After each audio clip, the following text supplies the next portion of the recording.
Pour rappel, le spécisme est la discrimination fondée sur l'appartenance d'espèces. Alors on pourrait en conclure que par définition, le spécisme est injuste, puisqu'une discrimination c'est forcément injuste, sauf que ça serait aller un peu vite puisque certaines discriminations ne sont en fait pas clairement injustes. Par exemple, si vous ne pouvez sauver qu'une personne d'un incendie, vous sauverez plus volontiers un enfant de cœur qu'un tueur en série. Ça suggère qu'il est peut-être légitime de discriminer les tueurs en série. S'il est légitime de discriminer les tueurs en série, peut-être qu'il est aussi légitime de discriminer les animaux. Donc l'idée selon laquelle il est forcément injuste de discriminer les animaux ne va pas de soi, il faut la défendre avec des arguments, et donc je vais vous présenter deux arguments contre le spécisme. Premier argument, le spécisme est fondé sur un critère strictement biologique. Appartenir à l'espèce humaine, c'est une propriété purement biologique. Ça peut surprendre parce qu'on se dit souvent qu'être un humain, ça suppose d'avoir certaines capacités mentales. Les humains sont rationnels, les humains sont conscients d'eux-mêmes, les humains sont capables de langage, etc., etc. Mais cette conception de l'humanité, elle est trompeuse parce que certains humains ne possèdent pas ces capacités.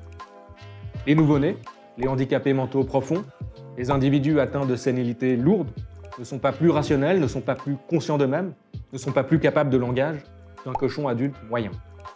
Et pourtant, ces individus font évidemment partie de l'espèce humaine. Ce sont évidemment des êtres humains à part entière. Et ça montre qu'appartenir à l'espèce humaine, c'est une propriété purement biologique. Le problème, c'est qu'on considère généralement que les propriétés purement biologiques ne sont pas pertinentes du point de vue moral, qu'elles sont arbitraires. Par exemple, le fait que je sois un homme plutôt qu'une femme, qui est un fait purement biologique, ne justifie pas qu'on privilégie toujours mes intérêts par rapport à ceux d'une femme. Le fait que je sois blanc plutôt que noir, qui est un fait purement biologique, ne justifie pas qu'on privilégie mes intérêts par rapport à ceux d'un noir. Mais de la même manière, le fait que je sois un humain plutôt qu'un chimpanzé, si c'est un fait purement biologique, ne peut pas justifier qu'on privilégie systématiquement mes intérêts par rapport à ceux d'un chimpanzé. Premier argument, le spécisme est injuste parce qu'il est fondé sur un critère arbitraire. Deuxième argument, le spécisme a des implications très contre-intuitives pour un ensemble d'expériences de pensée. Alors les expériences de pensée, ce sont des scénarios imaginaires dont les philosophes se servent pour générer des intuitions morales, des intuitions qui sont censées nous informer, nous renseigner au sujet de la réalité morale. Par exemple, imaginons que suite à une série de mutations génétiques, une nouvelle espèce fasse son apparition sur Terre, les Homo humilis, et ces Homo humilis, ils ont un peu les mêmes capacités mentales que nous.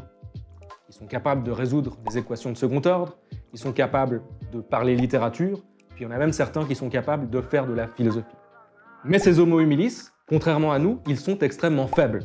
En fait, ils sont faibles à ce point qu'on pourrait facilement les réduire en état d'esclavage, on pourrait facilement se mettre à les exploiter de la manière dont on exploite déjà les autres animaux.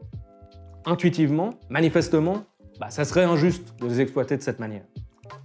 Le problème, c'est que si le spécisme était moralement acceptable, alors il serait juste d'exploiter les Homo humilis de cette manière, puisque par définition, ils ne font pas partie de notre espèce. Et ça, c'est une implication très contre-intuitive du spécisme. Pour ces deux raisons, parce que le spécisme est fondé sur un critère arbitraire, parce que le spécisme a des implications très contre-intuitives, les philosophes ont tendance à rejeter le spécisme, ils ont tendance à considérer qu'il est injuste de discriminer sur la base de l'appartenance d'espèces.